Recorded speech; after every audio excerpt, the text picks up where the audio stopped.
रमजान में हम अक्सर सोचते हैं कि जितनी ज्यादा इबादत उतना ज्यादा सवाब, लेकिन क्या हो अगर उसी दौड़ में हम अपनी सेहत को पीछे छोड़ दें। आज की कहानी है लुबना की, जो एक वर्किंग वुमन थी, जो अल्लाह को राजी करना चाहती थी लेकिन खुद को थका बैठी थी। तो चलो सुनते हैं लुबना की पूरी कहानी। उसने रमजान में कैसे अपनी इबादत और सेहत का ख्याल रखा। लुबना एक वर्किंग प्रोफेशनल थी जो दिल्ली की एक बड़ी कंपनी में काम करती थी।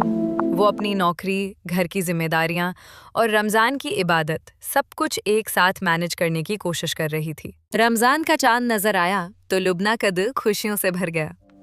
पहले कुछ हफ्तों तक वो बेहद मोटिवेटेड थी। हर रोज सहरी में उठना, तहज्जुद पढ़ना, खूब कुरान पढ़ना, 5 वक्त की नमाज, तरावी, वो हर इबादत पूरी लगन से कर रही थी। उसे लगता था इस बार मैं अपना बेस्ट दूंगी, इस रमजान खूब तौबा करूंगी, इबादत, दुआ सब कुछ बहुत अच्छे से करूंगी। दिन में ऑफिस, शाम को इफ्तार की तैयारी, रात में इबादत। वो थकती जरूर थी लेकिन दिल खुश रहता था। यही उसका डेली रूटीन बन गया था। लेकिन दूसरे हफ्ते के बाद चीजें बदलने लगी। उसका सोने का टाइम बिगड़ गया। कभी देर रात तक तरावी, कभी मोबाइल पर इस्लामिक लेक्चर, कभी सहरी की तैयारी। नींद पूरी नहीं हो पा रही थी। सुबह उठना मुश्किल लगने लगा। दिन भर वो थकी थकी रहती। ऑफिस में छोटी छोटी बातों पर चिढ़ जाती। घर आकर बच्चों की आवाज भी उसे भारी लगती।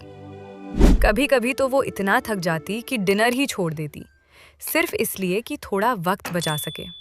लेकिन कुछ भी काम नहीं आ रहा था। इतना सब करने के बावजूद उसे सुकून नहीं मिल रहा था। एक दिन ऑफिस में उसकी दोस्त सना ने पूछा, लुबना तुम बहुत थकी हुई लग रही हो, सब ठीक है? बस फिर क्या था, लुबना की आंखें भर आईं। उसने सब बता दिया, नींद, थकान, चिड़चिड़ापन, घबराहट। सना मुस्कुराई और बोली, तुम इबादत तो कर रही हो लेकिन अपने शरीर का ख्याल नहीं रख रही।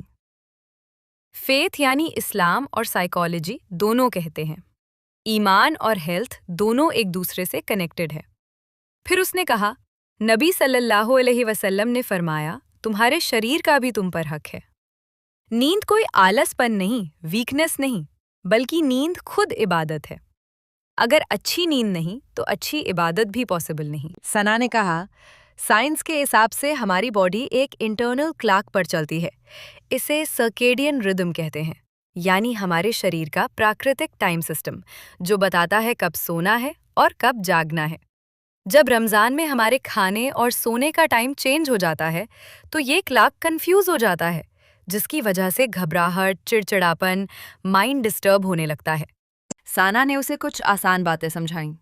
इफ्तार यानी मगरिब के बाद थोड़ी देर सोना, फिर इशा और तरावी पढ़कर सोना, हल्का सादा डिनर करना ताकि बॉडी हल्की रहे, रात को चाय काफ़ी कम लेना जिससे नींद अच्छी आए, फिर शहरी के लिए उठ जाना और थोड़ी देर फजर के बाद आराम कर लिया करो, और दोपहर में जौहर के बाद 20 से 25 मिनट का कैलुला लेना।